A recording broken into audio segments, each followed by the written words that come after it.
1976, and the British Olympic team returns from Montreal quietly, without fanfare. The public are disappointed. The sports writers ask what's wrong with us. And bronze medalist Brendan Foster... You know, we've got amateur athletes, at least they got there, and they're competing against almost professionals like the Poles and the East Germans. And the Soviet Union, 1, 2, and 3. And if heading the unofficial medal table were the Soviet Union, closely followed by East Germany, the big surprise of the Games was Cuba. Arriving at Havana Airport, they're given a hero's welcome. Dr. Fidel Castro, the president himself, is there to greet them. Our athletes, he says, are the children of our revolution, and at the same time its standard bearers. They are indeed a symbol of Cuba's 17 years of hard revolutionary struggle.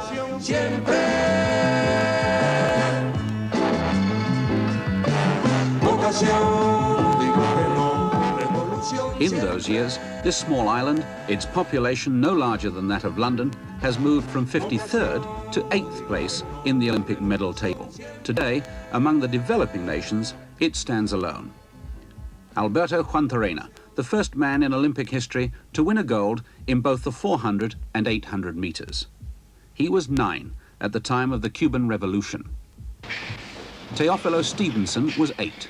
Today, he is the first man in Olympic history to win the heavyweight boxing title twice.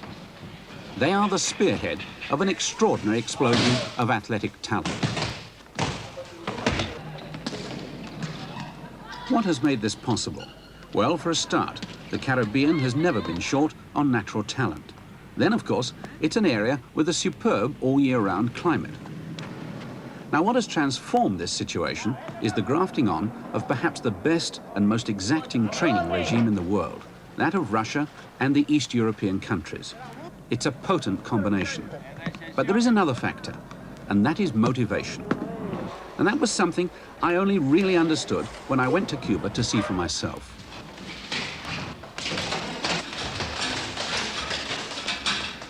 To excel, to be the very best, is something for which there is a deep psychological and political need in this country. To understand that, you must understand Cuba's past, a history of colonialism and of slavery common to the whole Caribbean, which has left deep scars. Spain was the colonial power, and the commodity it needed was sugar. But around the turn of the century, the United States intervened. Cuba developed all right, but it left a lot of people behind. And more important, it left them without pride. Being a good investment for mafia money or a playground for the North American rich provoked a sense of anger and humiliation.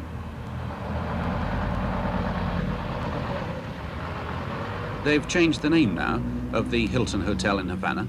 Today it's the Havana Libre, and Cubans don't feel so overwhelmed by their mighty neighbors 90 miles to the north.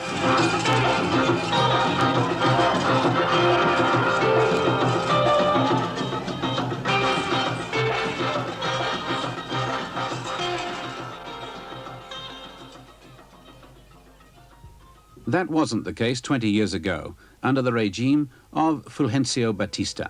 Then the patronage of the United States seemed secure for a long time to come.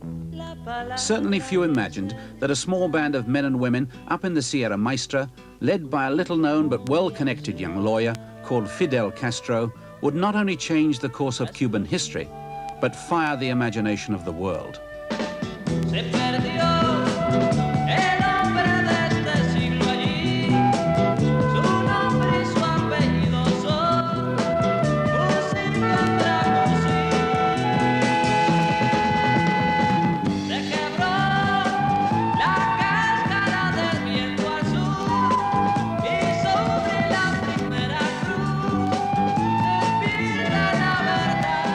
It seems a long time ago now, and those men with Fidel have gone their different ways. Camilo Cienfuegos, killed in an air crash. Ernesto Che Guevara, shot in Bolivia. And Raul Castro, Fidel's brother, now Minister of Defense in the new Cuba. That small band of Fidelistas has grown into a national government that is now firmly Marxist, firmly aligned to Russia and the communist world, and unequivocally in command of the country.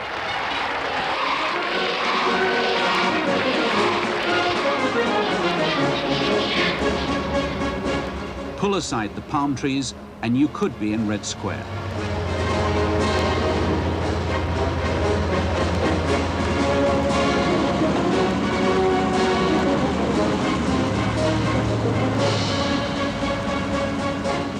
The young idealists of the Sierra Maestra, who talked then of democracy and freedom, are older now.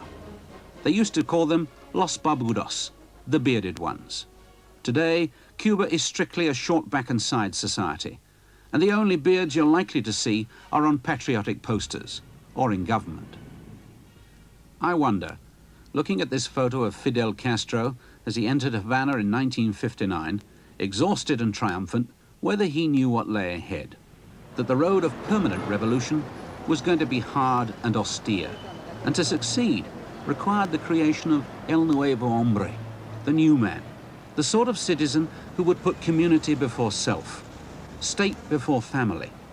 The lottery mentality would have to give place to an indoctrinated nationalism, and essential to this were two things: education and sport. Cuba's main sports magazine is subtitled Derecho del Pueblo, the right of the people, and that's how it is.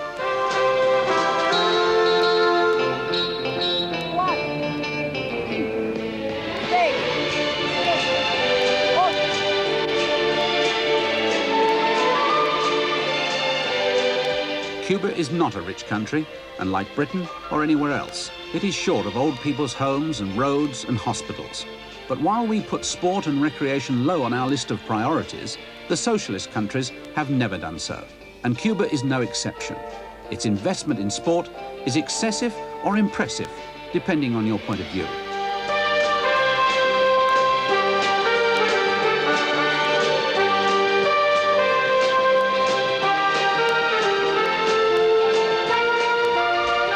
But if there is one motivating factor where Cuba is different from all other socialist countries, it's in the charismatic leadership of Fidel Castro himself. A former international baseball and basketball player, he never misses an opportunity to involve himself, to take off his jacket, so to speak. And as a man never known to be short of words, he has himself enunciated Cuba's philosophy of sport. I talked about the president to the man they call the godfather of Cuban sport, Fabio Ruiz, Deputy Director of INDA, Cuba's controlling sports body. I don't want to be any chauvinist about this, but we are very proud that our chief of state practices baseball, basketball.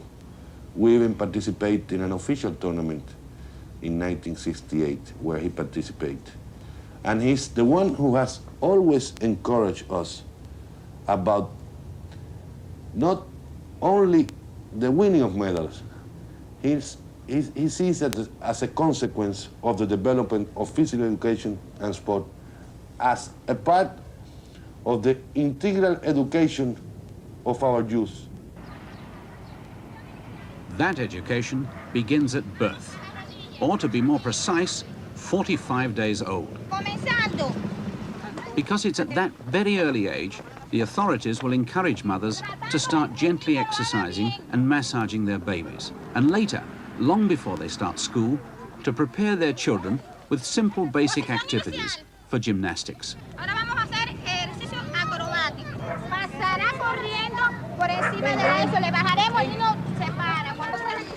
Of course, they're doing nothing that wouldn't happen in a playgroup in this country. But while we tend to do it simply for fun, and some may argue in a rather aimless way, in Cuba, it's orientated to a specific objective, starting the child on the first step of the ladder to sports competition. Bueno, a ver, ¿qué tú haces de noche? Yo, ve. Ay, no, que me asusta, ¿verdad? Que la cucarachita Martina no quería eso. Next is the parents' turn. One mother keeps the children happy with the story, while others do their own workout. This is on a new housing project in the suburbs, but today you might find this anywhere in Cuba. Dice el perrito, yo, wow, señor, no, que me asusta. Miau, miau.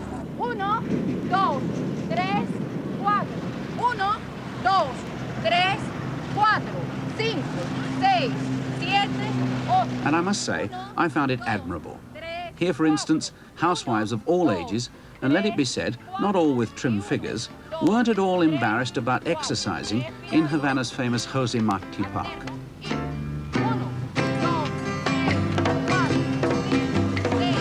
En el taller enorme, en el jardín, en la pequeña tienda, en la escuela, en el campo, en la guardia, una noche cualquiera, para nada inferior, imprescindible compañera, presente está la mujer.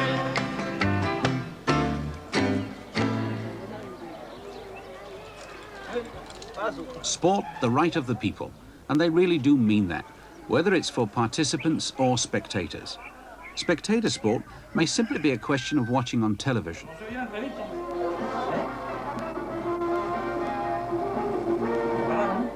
But if you want the live event, you just turn up at the stadium. All sport in Cuba is free. First come, first served. No ticket touts, no entrance fees, no entrepreneurs, and no under-the-counter payments.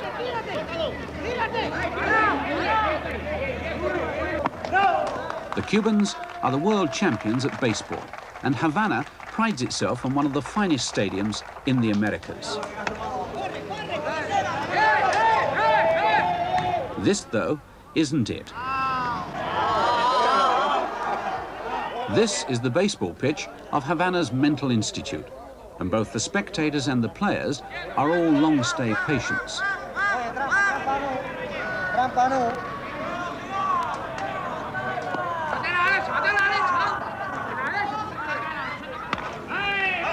While we in Britain justly pride ourselves in the role of sport for the physically handicapped, Cuba has extended this to include the mentally handicapped. And what is of particular interest is that all play is based on competition.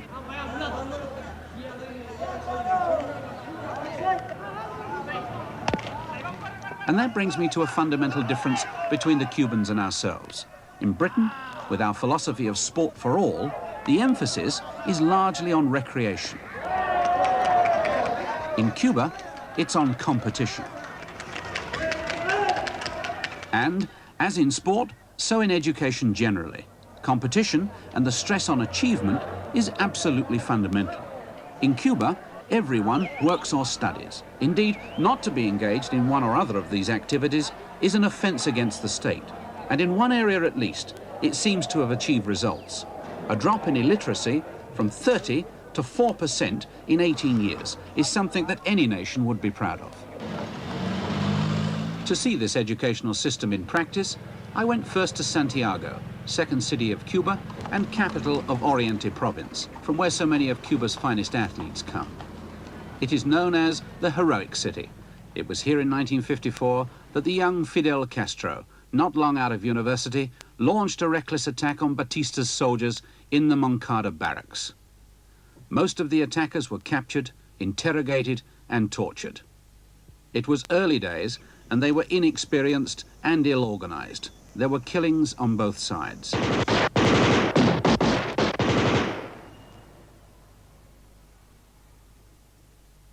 Fidel, with brother Raul, escaped only to be subsequently captured, tried, and condemned to 15 years imprisonment. Dismissed as adventurism by Cuba's official Communist Party, it foreshadowed the revolution to come. The Moncada barracks is now a museum. Nearby, there is a new building, one of Cuba's schools of sporting excellence. Amongst the sports this particular school specializes in is boxing.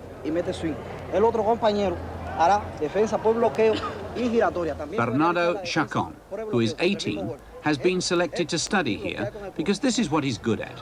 Eventually, he hopes to specialize in sports medicine.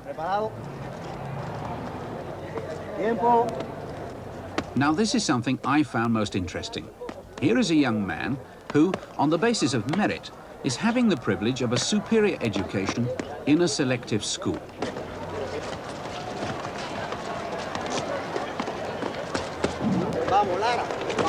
Clara, pare. Cuando vaya a combinar abajo, tiene que combinar. Que pega en el hoyo, pega. No tire tú.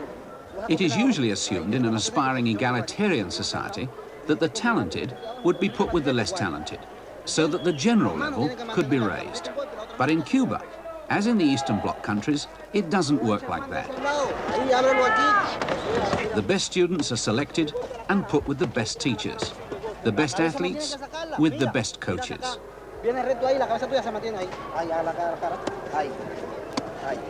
And it starts at an early age. How else can one develop an Olga Korbut or Nadia Comaneci?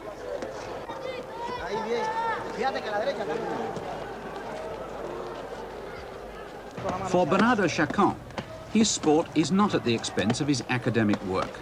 It is merely complementary. To qualify for one of these schools, you must excel both intellectually and physically.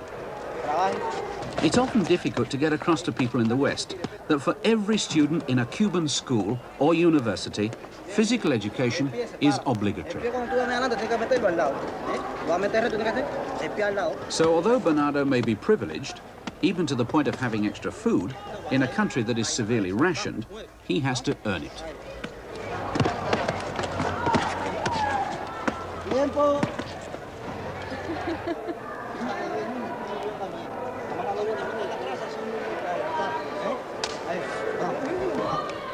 Now, it may seem I'm being contentious, but these schools of excellence seem to me to have less in common with our comprehensive schools and more in common with the educational precepts of an earlier period.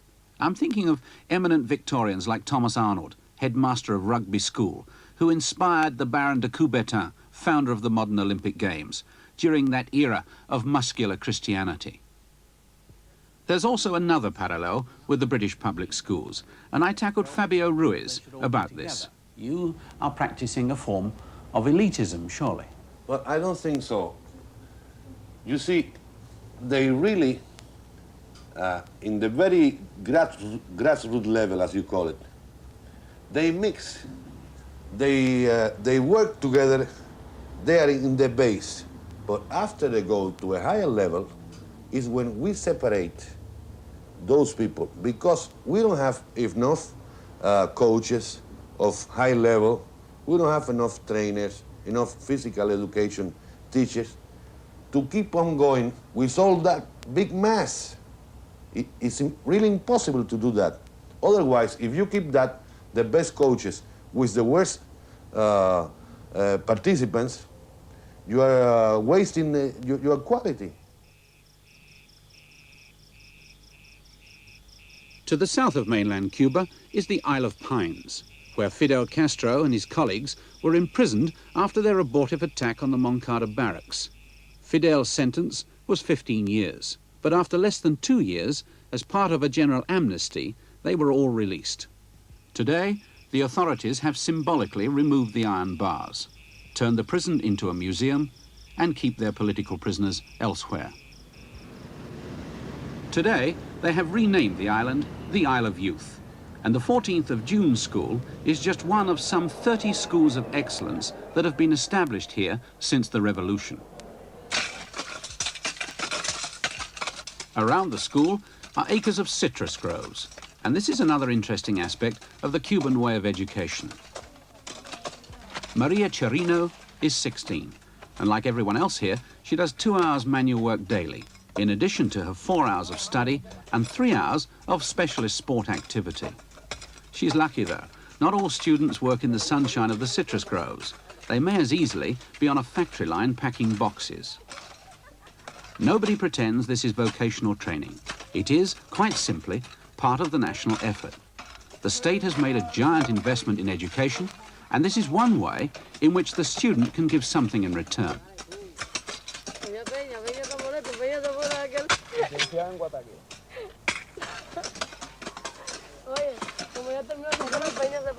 Myself, I think it makes sense when a country is poor or has its back to the wall. It reminded me a bit of the East End hopping camps before the Second World War, and I was relieved to see that kids being kids, the work wasn't always taken that seriously.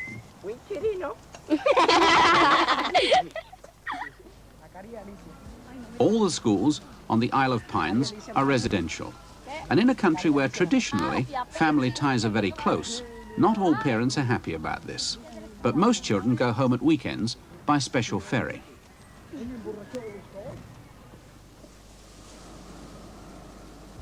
Each school of excellence specializes in a particular sport, rather than duplicating facilities. Here at Maria's school, it's canoeing.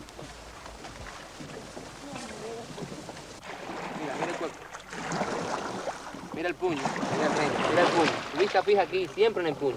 No vale el brazo aquí. Maria says she likes dancing, movies, and collecting butterflies. Ángulo 90 grados. 90 grados. I asked her where she would like to see improvements in the school. She said more cultural activity and, interestingly, more discipline from the teachers. She says, though, she's very happy. And if I were a youngster growing up, remembering my own love of sport, I can't think of a much better way of life.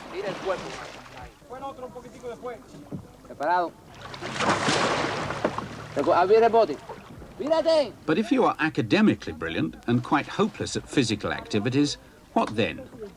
Well, the Cubans have thoughtfully stretched their definitions somewhat. Chess is included amongst Cuba's official sports. But those who are athletic and want to make a career of it move on to the Higher Institute of Physical Education, the equivalent of our Loughborough College. Here you will find the best talent in the country, not just at the institute itself, but all around it, because it's situated in the massive sports city, the Ciudad Deportiva, a complex that concentrates most of the facilities required for Cuba's national teams. This, for instance, is the national water polo squad.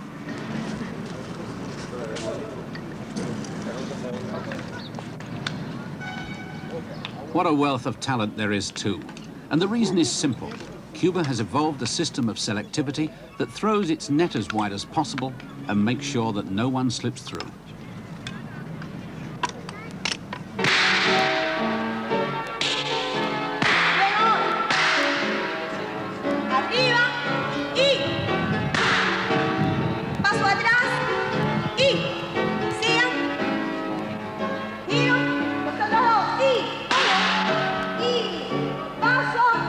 Unlike our colleges of physical education, men and women train together. Watch this dynamic teacher of gymnastics and dance with these mature students.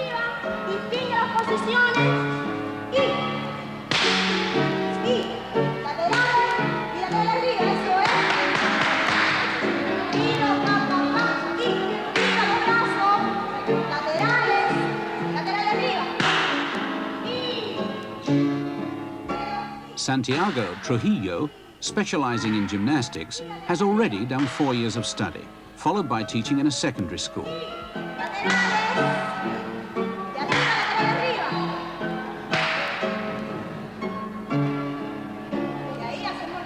Now, to get higher qualifications, he is studying for a further 4 years. In other words, at the end, he will be an 8-year trained teacher, or possibly a national coach. I talked with him and another English-speaking student. What other nationalities are here? Because it seems to be, lots of other nationalities. Well, we have ours, that's first. Then after that, we have, for example, we have from Guinea, we have Mexicans, Peruvians, we have from South Africa. And one from Guinea. Green Cake, Guinea-Bissau. There's Jamaicans? Jamaicans we have Jamaicans we have. And the teaching is all in Spanish? All in Spanish. Bernardo Falcon, the other student, is a former national squad soccer player, which emphasizes another point. Each of these students has to be an international or near international athlete to gain entrance, which is certainly not so in Britain. Football is another sport where Cuba is making enormous progress.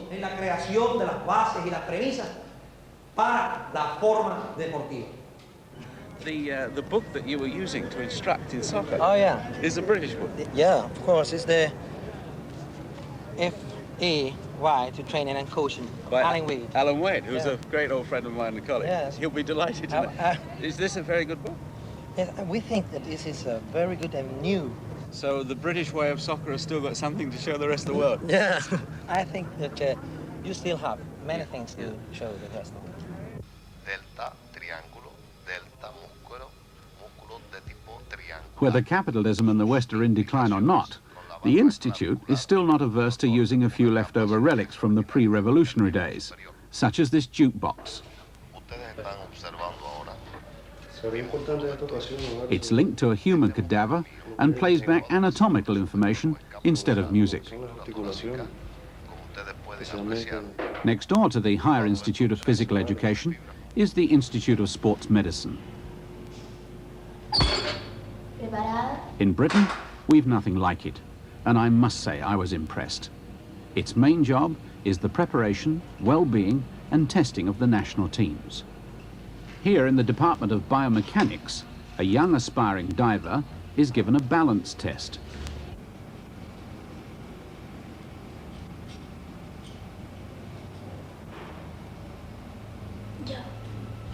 Another is measured for her degree of peripheral vision, critical in team games like volleyball and basketball. In terms of its medical staff, its investment was staggering. 42 doctors, 6 dentists, 17 physiotherapists, and 17 sports psychologists.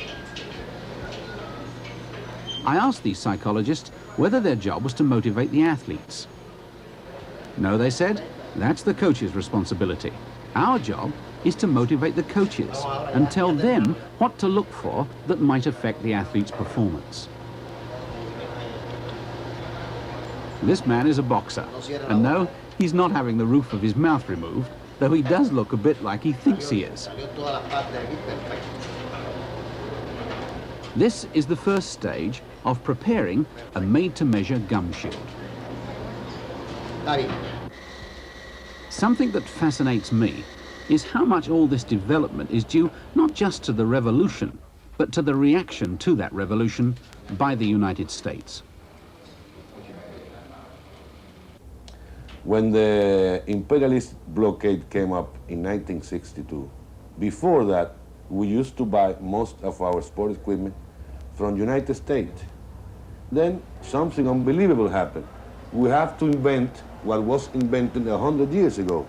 We had to invent the machine to make the balls, because we didn't even have the chance to have the aid or the help from the socialist countries because they don't practice baseball.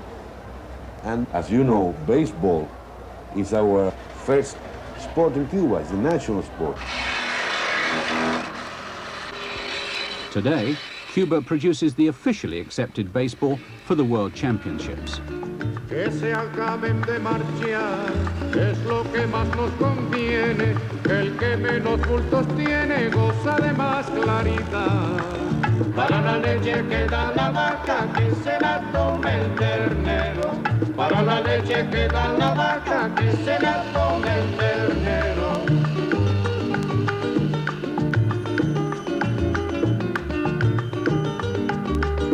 So we start with baseball, and now we have a sport industry, and we are making about $10 million in sports equipment, boxing, fencing, even rowing.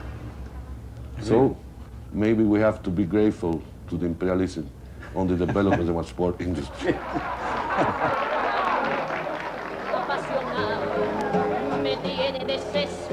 They don't recognize Christmas anymore in Cuba, at least not officially, but they have a holiday all the same.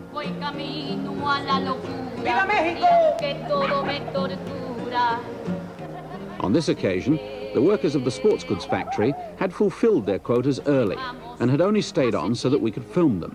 And when this was over, they decided to have a little party. It was quite spontaneous and not for our benefit. We'd already packed up our equipment. But we did film it, because we'd been here a number of weeks now. We had had a chance to get some measure of the Cuba the official guides don't care to talk about. Y volver, volver, volver a tus brazos otra vez. We had seen a country that was subdued, careworn, living in hope for tomorrow rather than enjoying today. In that context, this small celebration was strangely moving.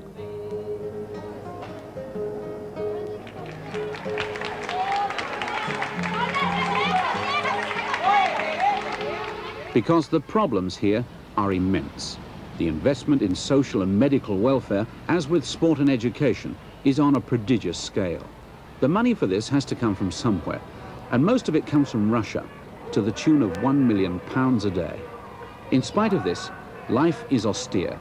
There is little in the shops except essentials, and these are mainly rationed. Hardest cut of all was last year when the coffee allowance was reduced to 1 ounce per person per week. This in a country that not only loves coffee, but grows it too.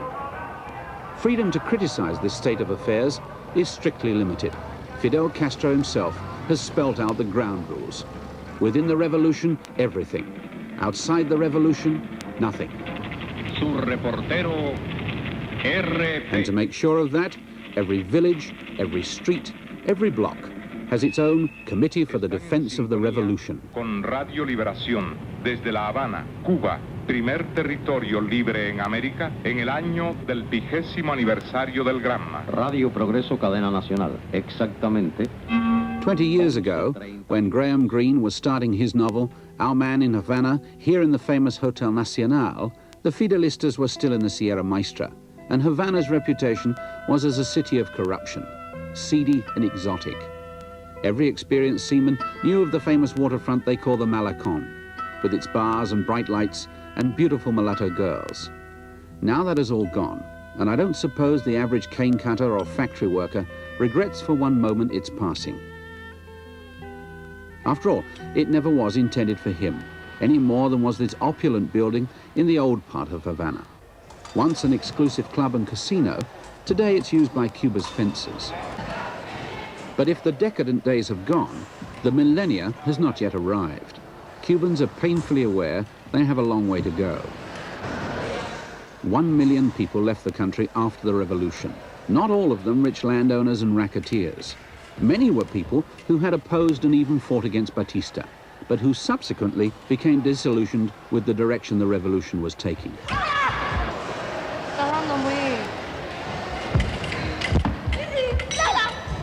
And if this drain of talent justifies the priority given to Cuba's schools of excellence, so the antagonism of the United States has provoked the need for Cuba to prove herself, to find her own distinct identity, and to stand equal with other nations. In this David and Goliath struggle, sport plays an essential role. This is the area in which Cuba knows, given certain conditions, she can excel. And excel she does. This is Pan American champion Margarita Rodriguez.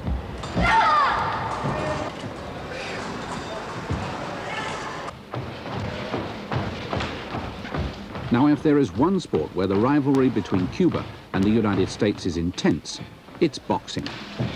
From way back in the pre-war era, Cuba has always produced tough, wiry fighters. The famous Kid Chocolate was a Cuban, but traditionally, it's been a sport dominated by America.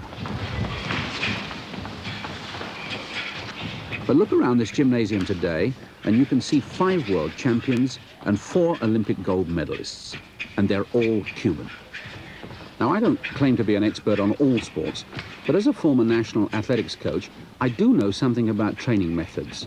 And what I saw here was a regime that was as thorough and exciting as any I've seen anywhere in the world. Their trainers, Alcides Sagana and Angel Cruz, are both Cuban. Now, a lot of people have attributed Cuba's successes to their Russian and East European coaches, and no doubt about it, they owe them a big debt of gratitude. But in both the Munich and Montreal games, it was these 2 men who nursed the boxing team to its phenomenal successes. Look how that man sweats. Working out continually in a wetsuit, despite his extra rations, he'll keep down his weight. And although 6 weeks before a fight, there'll be a sharpening up process, at no time of the year are these boxers allowed to get out of condition. No doubt about it, emerging from this training camp, tucked away discreetly in the countryside near Havana, are some of the finest boxers in the world. And towering above them all is one man, Teofilo Stevenson.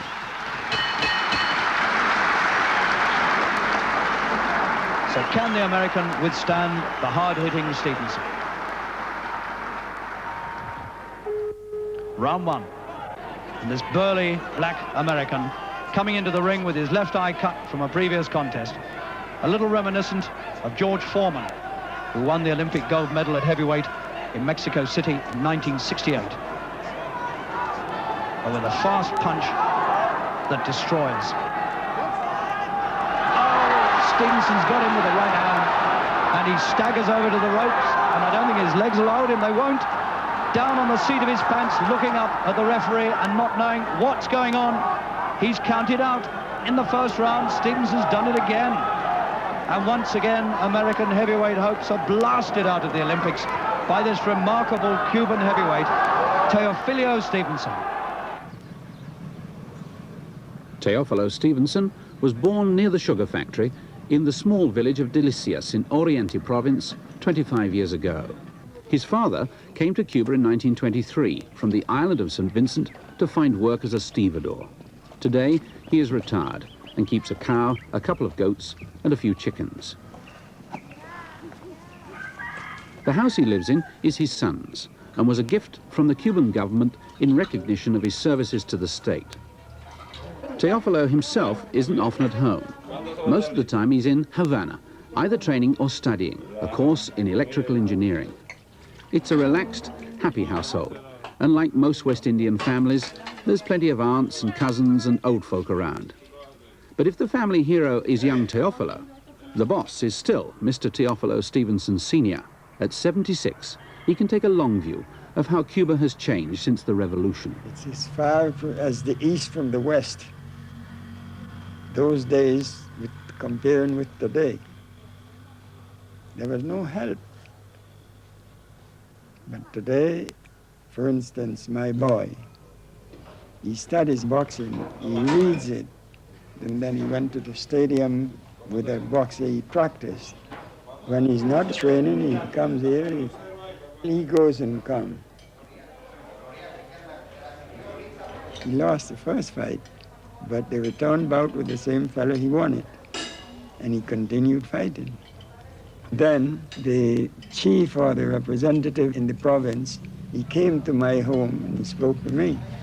He said that my son, he will reach to the top, he's good, but the mother didn't want. He said, no, I don't want my boy to box, they will kill him.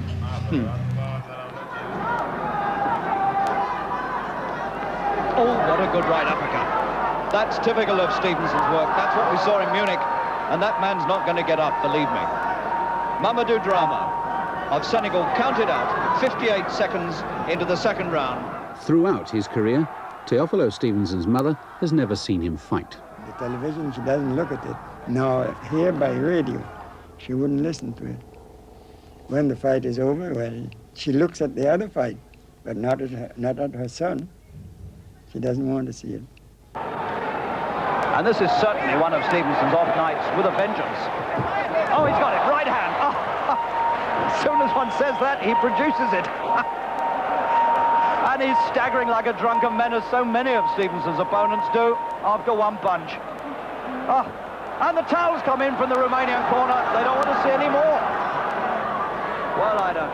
That is extraordinary. So Stevenson does it again. Today, in Cuba's first election since the revolution, Teofilo Stevenson has been chosen to represent his people in the new National Assembly. And since it only sits for 5 days a year, he's now likely to be spending a lot more time back home in Delicias with his constituents.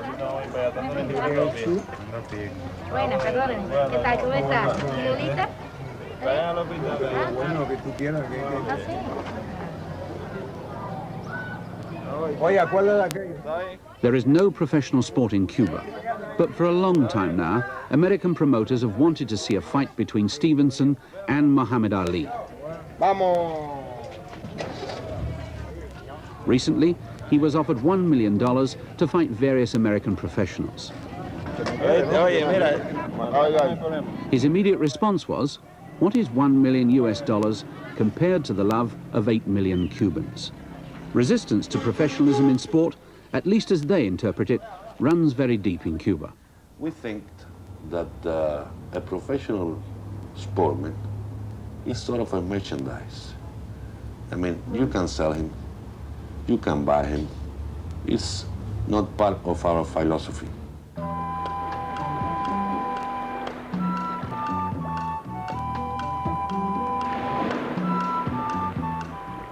The other giant of Cuban sport is the 400 and 800 meters Olympic champion, Alberto Juantorena. In Cuba, land of hurricanes and electric storms, his nickname is White Lightning.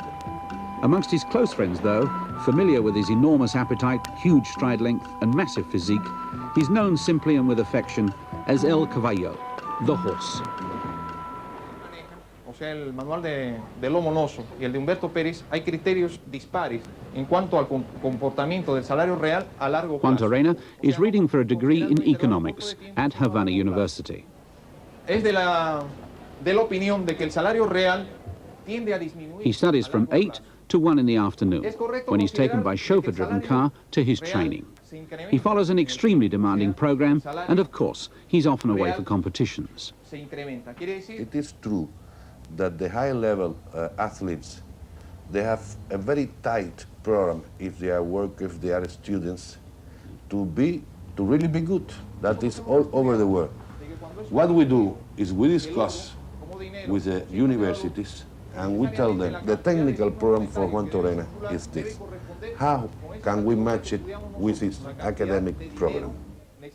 What it means in effect is that for athletes like Juantorena or sprinter Silvia Chivas here, there is no disgrace in taking 6 years to read for a 3-year degree, providing they work seriously. Compare this with sports scholarships in America, where athletes are largely exploited and frequently end up with no academic qualifications whatsoever. La jornada de trabajo, ¿qué pasa con la jornada de trabajo? ¿Disminuye o crece? Disminuye, ¿no? Disminuye. ¿Cómo se explicaría? ¿Por qué se explicaría esta disminución? Bueno, creo que porque el capitalista, ¿no?, se va a apropiar de una mayor cantidad de tiempo de trabajo necesario, ¿no? Por esta misma disminución de los medios de la plantilla. No, pero ¿qué nos explica a nosotros? ¿Qué nos explica a nosotros la reducción de la jornada de trabajo? La lucha de clases. La lucha de clases. Entonces, la clase obrera gana en organización. Está bien.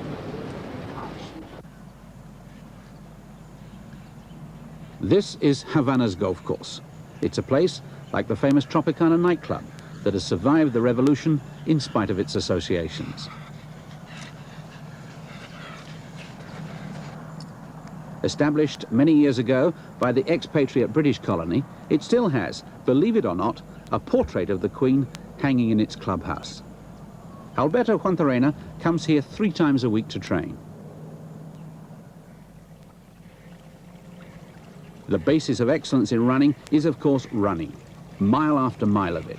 There's no physiological mystery about this man's phenomenal ability. If you want to get the victory, that the first thing is training hard and every day. And you must be disciplined. I enjoy working hard because I know that it's the only way that you must get a good time. And I put all my power, all my energy in order to get a good race every time. Amongst other Cuban athletes, he is recognized as one of their inspirational leaders and spokesmen. Politically, he is totally committed to the revolution. Ask him his proudest moment, and he would tell you, presenting one of his Olympic gold medals to Fidel Castro. My ambition is to give a revolution that the revolution gives to me. I am a son of revolution. For example, you have in Cuba free education, free health, because the socialist system gives to the people the possibility to live like a human need to live, you know? Juantorena lives with his wife and her family in a house given to him by the government. Family life for him is extremely important. All my free time I give to my wife, to my family. His pride and joy is his 2-year-old daughter, Erita. Very, very difficult. You said, Erita, don't touch it. Okay. A wash, oh, the lamp, glasses, to get everything in the house. Oh, incredible girl. Turn off television. It's terrible. Never she's quiet, never. Very independent, very chill. Buenas. ¿Quién llegó? Bien. ¿Cómo estás? Un besito. ¿Un besito? ¿Tú no quieres pasar en el elefantico? ¿En qué? ¿Tú no quieres pasar en el elefantico? Sí. It's not a very private life, sharing with so many relatives. But this doesn't worry him. Like most Cubans, he likes to keep open house. In fact, he's considered really rather privileged to have a house, rather than just an apartment. And of course, in his position, he receives other benefits. The chauffeur-driven car wherever he goes, and along with all other athletes, supplementary rations of food. But whatever his special position in Cuban society, he remains the most modest and friendly of men, frank, open, and totally sincere. I feel respect, no? Respect for everybody. For example, if a person asks me for a signature, why not? Because I am a normal man, you know? Because I am not the big man and famous man. I don't understand it. Famous in my vocabulary, does that mean nothing?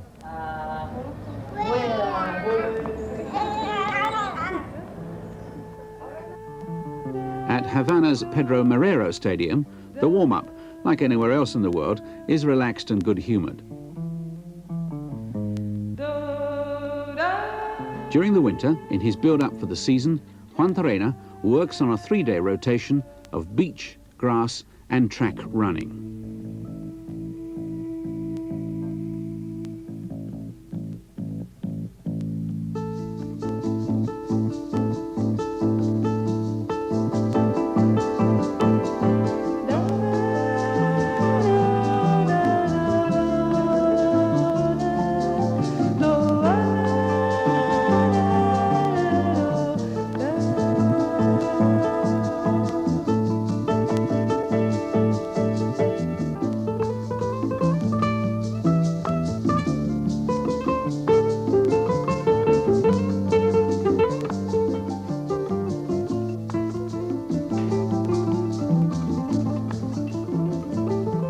Juantorena's Polish coach, Zygmunt Zabierzowski, who guided him to his extraordinary double victory at Montreal, has returned home, and there's no doubt that Juantorena misses him.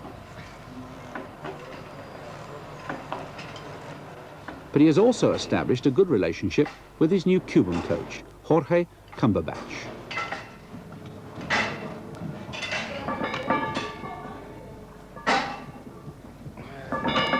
How long will he rest between sets? 3 minutes. 3 minutes between sets. Yeah. 3 sets, 90 kilograms, 3 minutes rest. Cumberbatch only looks after Cuba's 400-meter runners, 3 athletes in the morning, and in the afternoons, his sole job is supervising Juantorena's training. And in passing, let me say, Cuba has 37 track and field coaches. In Britain, we have 7. Cuba's present success isn't due to any massive investment in facilities. This, for instance, is their only synthetic track. But to its investment in people, the coaches, the medical backup, and an infrastructure that gives constant encouragement to the athletes themselves. And it seems to work. The big Cuban's going to make it all the way. Over right out of it. He's not going to be able to get there. And Juantorena holding off the American who's broken. Van Dam trying to get to Volhuta. But Cuba's first ever gold goes to White Lightning, Juantorena. A new world record for the man who is still a baby at the event. Look at that all-consuming stride length. This man who seems so in command of the opposition that he physically dwarfs them. This man who, after 6 races in 6 days at Montreal, still had speed enough to produce that magnificent 400 meters win. Once again, Juantorena of Cuba has started so slowly. Bernard caught right up with him, but there goes the power of the Cuban down the back straight. He's really got to cut it back. It's Newhouse, United States, right up on Jenkins now. And also going well right on the outside is Maxie Parks. And Jenkins already has a lot to do against the Americans. And here comes Juantorena in lane 2. Newhouse leads. Juantorena cutting down on the little American. And Juantorena comes through in lane 2. Newhouse tying up. The Cuban drives for the line and on his way to a second goal. Goal for Cuba. And so the Cuban achieves something no one else in history has done.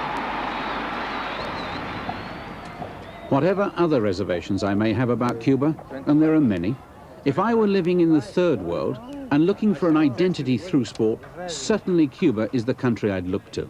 And when it comes to motivation and a sense of purpose, perhaps we can learn something too. In such a short time, what a transformation it has wrought in Cuba. For years, judo was considered a closed shop, the preserve of Japan and 3 or 4 other developed countries. Until Hector Rodriguez came to Montreal and claimed the middleweight gold, surprising everyone but the Cubans themselves. The same with weightlifting, traditionally a stronghold of Bulgaria, East Germany and Russia. And yet here's Vicente Quintana at 17, breaking a world snatch record and becoming Cuba's 2nd junior world record holder. Tradition, too, has decreed that Negroes may make magnificent runners, but they're poor swimmers.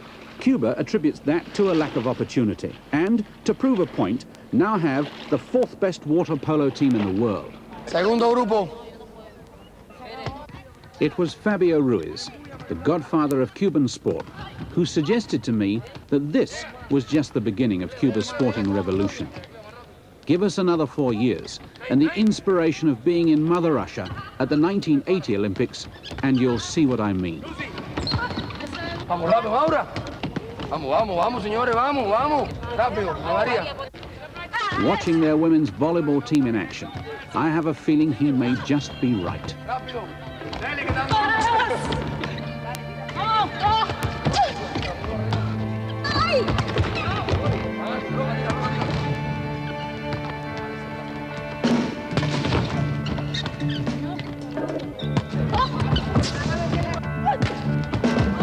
Vamos a estudiar, tenemos la idea clara, debemos entre nosotros edificar el mañana, tenemos un mano a mano con nuestra generación y el pueblo nos da las armas para crear y hay que estudiar.